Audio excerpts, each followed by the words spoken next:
चमत्कारी मंत्र को शनिवार के दिन या शनिवार के अलावा किसी भी दिन ज़िंदगी में एक बार भी सुनकर छोड़ देते हैं तो आपको आपकी संतान कभी भी दुख नहीं देगी और आप जैसा कहेंगे वैसा ही करेगी। आपको कभी भी किसी भी प्रकार की संकट दुविधा में नहीं डालेगी। अगर आप शनिदेव महाराज के इस चमत्कारी मंत्र को 108 बार भी श्रवण कर लेते हैं तो आप पर शनिदेव महाराज की असीम कृपा बरसेगी। वैसे तो जो भी भक्त व्यक्ति इस मंत्र को 108 बार श्रवण या उच्चारण कर लेता है तो उसको कई प्रकार के लाभ प्राप्त होते हैं। साथ ही शनिदेव महाराज का आशीर्वाद भी प्राप्त होता है, जिससे आपकी संतान को सद्बुद्धि प्रदान होती है। इस मंत्र के 108 बार श्रवण करने से आपको शनिदेव महाराज का आशीर्वाद मिलना तय होता है और साथ ही शत्रु बाधा, नकारात्मक शक्तियाँ और असाध्य रोगों से भी मुक्ति मिलती है। साथ ही बल, ध्यान, संतान से सुख और विद्या प्राप्ति का आशीर्वाद मिलता है। बस आपको इस मंत्र को अपने घर या दुकान पर मोबाइल फ़ोन पर चलाकर 108 बार पूरा श्रवण करना है। वीडियो पसंद आए तो वीडियो को दिल से लाइक करिएगा, हमारे चैनल को सब्सक्राइब करिएगा और कमेंट में जय शनिदेव अवश्य लिखें। तो प्रिय भक्तों, मंत्र कुछ इस प्रकार है। ओम नीलांजलं समाभासं रविपुत्रं यमाग्रजं छायामार्तण्डसमुभूतं नमामि शनैश्वरम्। ओम नीलांजनं समाभासं रविपुत्रं यमाग्रजं छायामार्तण्डसमुभूतं नमामि शनैश्वरम्। ओम नीलांजनं समाभासं रविपुत्रं यमाग्रजं छायामार्तण्डसमुभूतं नमामि शनैश्वरम्। ओम नीलांजलं समाभासं रविपुत्रं यमाग्रजं छायामार्तण्डसमुभूतं नमामि शनैश्वरम्। ओम नीलांजनं समाभासं रविपुत्रं यमाग्रजं छायामार्तण्डसमुभूतं नमामि शनैश्वरम्। ओम नीलांजनं समाभासं रविपुत्रं यमाग्रजं छायामार्तण्डसमुभूतं नमामि शनैश्वरम्। ओम नीलांजनं समाभासं रविपुत्रं यमाग्रजं छायामार्तण्डसमुभूतं नमामि शनैश्वरम्। ओम नीलांजनं समाभासं रविपुत्रं यमाग्रजं छायामार्तण्डसमुभूतं नमामि शनैश्वरम्। ओम नीलांजनं समाभासं रविपुत्रं यमाग्रजं छायामार्तण्डसमुभूतं नमामि शनैश्वरम्। ओम नीलांजनं समाभासं रविपुत्रं यमाग्रजं छायामार्तण्डसमुभूतं नमामि शनैश्वरम्। ओम नीलांजनं समाभासं रविपुत्रं यमाग्रजं छायामार्तण्डसमुभूतं नमामि शनैश्वरम्। ओम नीलांजनं समाभासं रविपुत्रं यमाग्रजं छायामार्तण्डसमुभूतं नमामि शनैश्वरम्। ओम नीलांजनं समाभासं रविपुत्रं यमाग्रजं छायामार्तण्डसमुभूतं नमामि शनैश्वरम्। ओम नीलांजनं समाभासं रविपुत्रं यमाग्रजं छायामार्तण्डसमुभूतं नमामि शनैश्वरम्। ओम नीलांजनं समाभासं रविपुत्रं यमाग्रजं छायामार्तण्डसमुभूतं नमामि शनैश्वरम्। ओम नीलांजनं समाभासं रविपुत्रं यमाग्रजं छायामार्तण्डसमुभूतं नमामि शनैश्वरम्। ओम नीलांजनं समाभासं रविपुत्रं यमाग्रजं छायामार्तण्डसमुभूतं नमामि शनैश्वरम्। ओम नीलांजनं समाभासं रविपुत्रं यमाग्रजं छायामार्तण्डसमुभूतं नमामि शनैश्वरम्। ॐ नीलाञ्जनं समाभासं रविपुत्रं यमाग्रजं छायामार्तण्डसमभूतं नमामि शनैश्वरम्। ॐ नीलाञ्जनं समाभासं रविपुत्रं यमाग्रजं छायामार्तण्डसमभूतं नमामि शनैश्वरम्। ॐ नीलाञ्जनं समाभासं रविपुत्रं यमाग्रजं छायामार्तण्डसमभूतं नमामि शनैश्वरम्। ॐ नीलाञ्जनं समाभासं रविपुत्रं यमाग्रजं छायामार्तण्डसमभूतं नमामि शनैश्वरम्। ॐ नीलाञ्जनं समाभासं रविपुत्रं यमाग्रजं छायामार्तण्डसमभूतं नमामि शनैश्वरम्। ॐ नीलाञ्जनं समाभासं रविपुत्रं यमाग्रजं छायामार्तण्डसमभूतं नमामि शनैश्वरम्। ॐ नीलाञ्जनं समाभासं रविपुत्रं यमाग्रजं छायामार्तण्डसमभूतं नमामि शनैश्वरम्। ॐ नीलाञ्जनं समाभासं रविपुत्रं यमाग्रजं छायामार्तण्डसमभूतं नमामि शनैश्वरम्। ॐ नीलाञ्जनं समाभासं रविपुत्रं यमाग्रजं छायामार्तण्डसमभूतं नमामि शनैश्वरम्। ॐ नीलाञ्जनं समाभासं रविपुत्रं यमाग्रजं छायामार्तण्डसमभूतं नमामि शनैश्वरम्। ॐ नीलाञ्जनं समाभासं रविपुत्रं यमाग्रजं छायामार्तण्डसमभूतं नमामि शनैश्वरम्। ॐ नीलाञ्जनं समाभासं रविपुत्रं यमाग्रजं छायामार्तण्डसमभूतं नमामि शनैश्वरम्। ॐ नीलाञ्जनं समाभासं रविपुत्रं यमाग्रजं छायामार्तण्डसमभूतं नमामि शनैश्वरम्। ॐ नीलाञ्जनं समाभासं रविपुत्रं यमाग्रजं छायामार्तण्डसमभूतं नमामि शनैश्वरम्। ॐ नीलाञ्जनं समाभासं रविपुत्रं यमाग्रजं छायामार्तण्डसमभूतं नमामि शनैश्वरम्। ॐ नीलाञ्जनं समाभासं रविपुत्रं यमाग्रजं छायामार्तण्डसमभूतं नमामि शनैश्वरम्। ॐ नीलाञ्जनं समाभासं रविपुत्रं यमाग्रजं छायामार्तण्डसमभूतं नमामि शनैश्वरम्। ॐ नीलाञ्जनं समाभासं रविपुत्रं यमाग्रजं छायामार्तण्डसमभूतं नमामि शनैश्वरम्। ॐ नीलाञ्जनं समाभासं रविपुत्रं यमाग्रजं छायामार्तण्डसमभूतं नमामि शनैश्वरम्। ॐ नीलाञ्जनं समाभासं रविपुत्रं यमाग्रजं छायामार्तण्डसमभूतं नमामि शनैश्वरम्। ॐ नीलाञ्जनं समाभासं रविपुत्रं यमाग्रजं छायामार्तण्डसमभूतं नमामि शनैश्वरम्।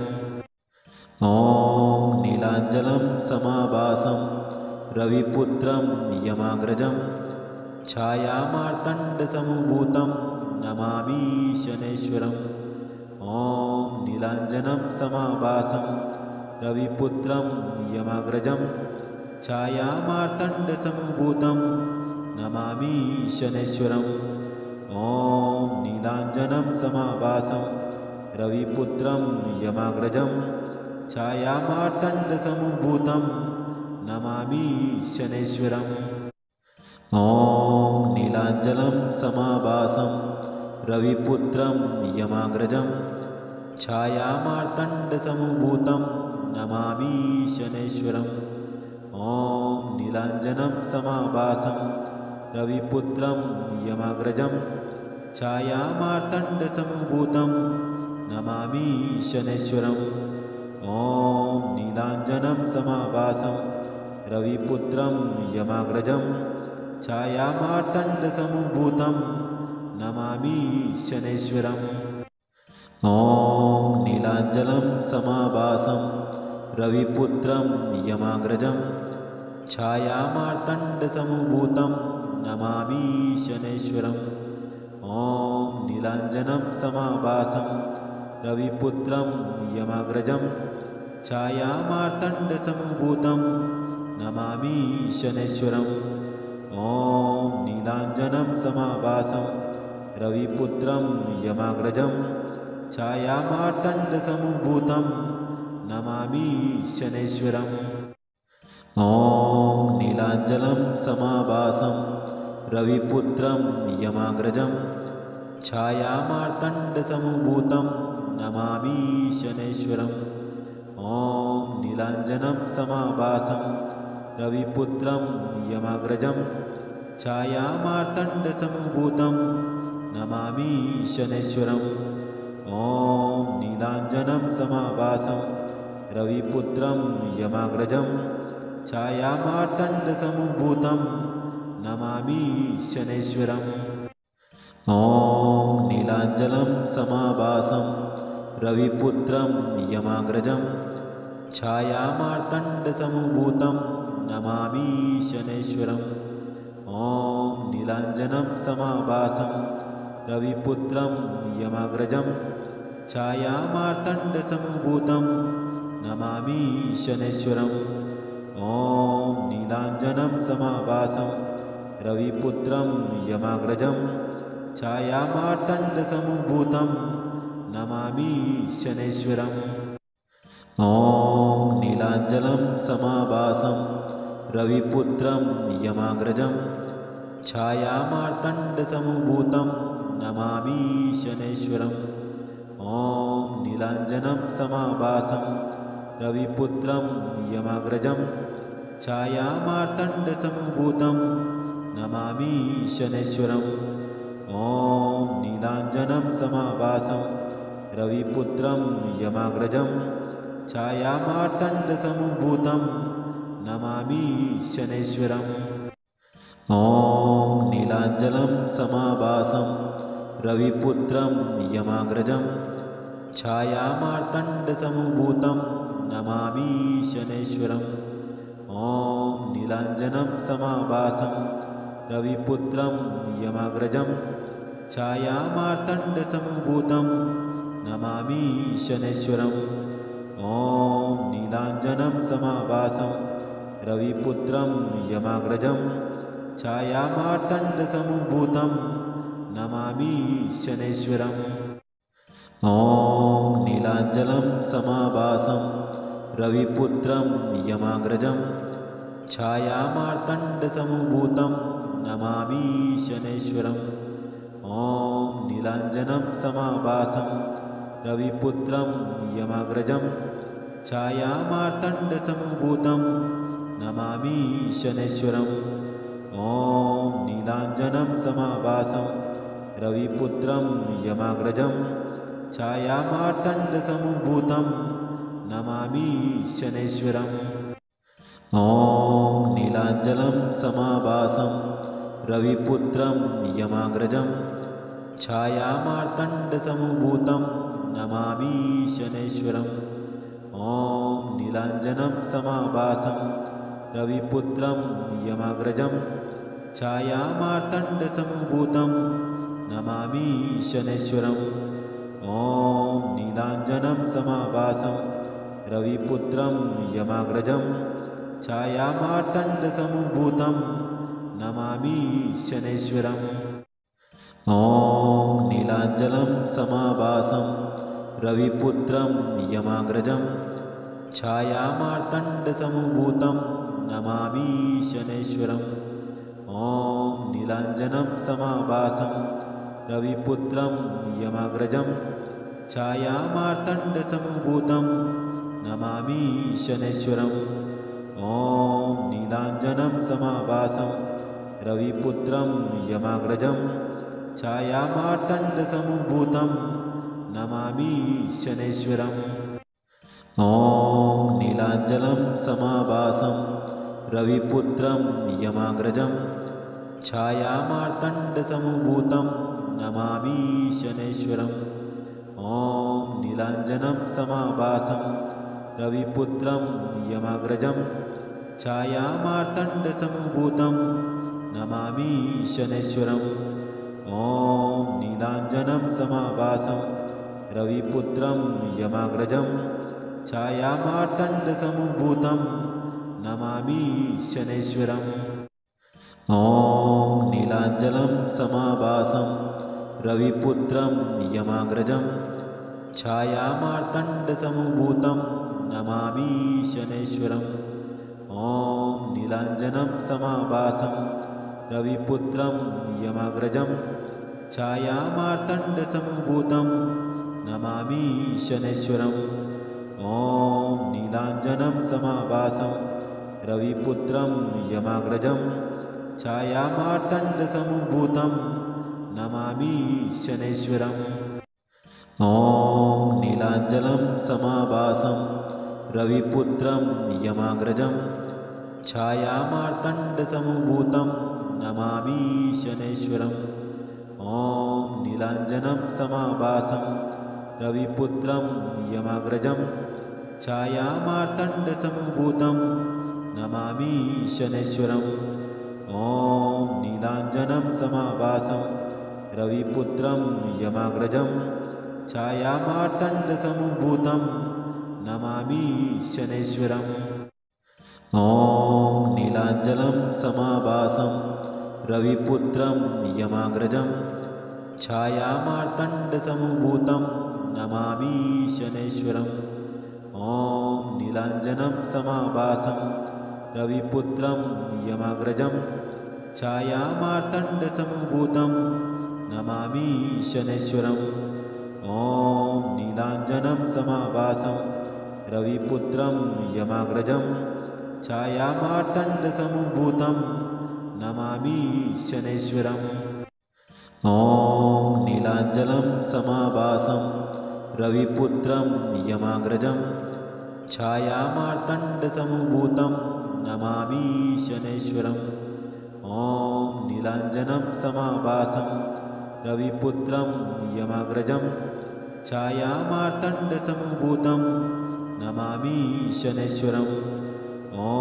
नीलाञ्जनं समाभासं रविपुत्रं यमाग्रजं छायामार्तण्डसमभूतं नमामि शनैश्वरम् ॐ नीलाञ्जनं समाभासं रविपुत्रं यमाग्रजं छायामार्तण्डसमभूतं नमामि शनैश्वरम् ॐ नीलाञ्जनं समाभासं रविपुत्रं यमाग्रजं छायामार्तण्डसमभूतं नमामि शनैश्वरम् ॐ नीलाञ्जनं समाभासं रविपुत्रं यमाग्रजं छायामार्तण्डसमभूतं नमामि शनैश्वरम् ॐ नीलाञ्जनं समाभासं रविपुत्रं यमाग्रजं छायामार्तण्डसमभूतं नमामि शनैश्वरम् ॐ नीलाञ्जनं समाभासं रविपुत्रं यमाग्रजं छायामार्तण्डसमभूतं नमामि शनैश्वरम् ॐ नीलाञ्जनं समाभासं रविपुत्रं यमाग्रजं छायामार्तण्डसमभूतं नमामि शनैश्वरम् ॐ नीलाञ्जनं समाभासं रविपुत्रं यमाग्रजं छायामार्तण्डसमभूतं नमामि शनैश्वरम् ॐ नीलाञ्जनं समाभासं रविपुत्रं यमाग्रजं छायामार्तण्डसमभूतं नमामि शनैश्वरम् ॐ नीलाञ्जनं समाभासं रविपुत्रं यमाग्रजं छायामार्तण्डसमभूतं नमामि शनैश्वरम्।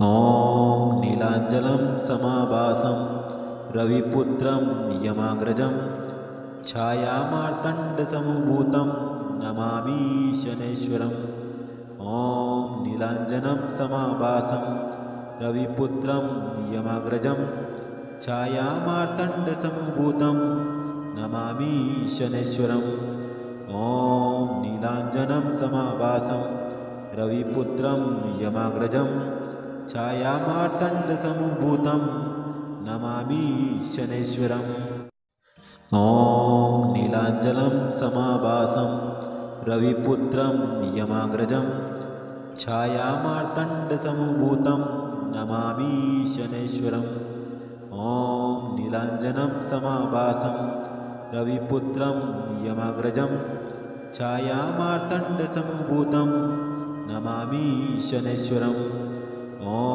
नीलाञ्जनं समाभासं रविपुत्रं यमाग्रजं छायामार्तण्डसमुभूतं नमामि शनैश्वरम् ॐ नीलाञ्जनं समाभासं रविपुत्रं यमाग्रजं छायामार्तण्डसमुभूतं नमामि शनैश्वरम् ॐ नीलाञ्जनं समाभासं रविपुत्रं यमाग्रजं छायामार्तण्डसमुभूतं नमामि शनैश्वरम् ॐ नीलाञ्जनं समाभासं रविपुत्रं यमाग्रजं छायामार्तण्डसमुभूतं नमामि शनैश्वरम् ॐ नीलाञ्जनं समाभासं रविपुत्रं यमाग्रजं छायामार्तण्डसमुभूतं नमामि शनैश्वरम् ॐ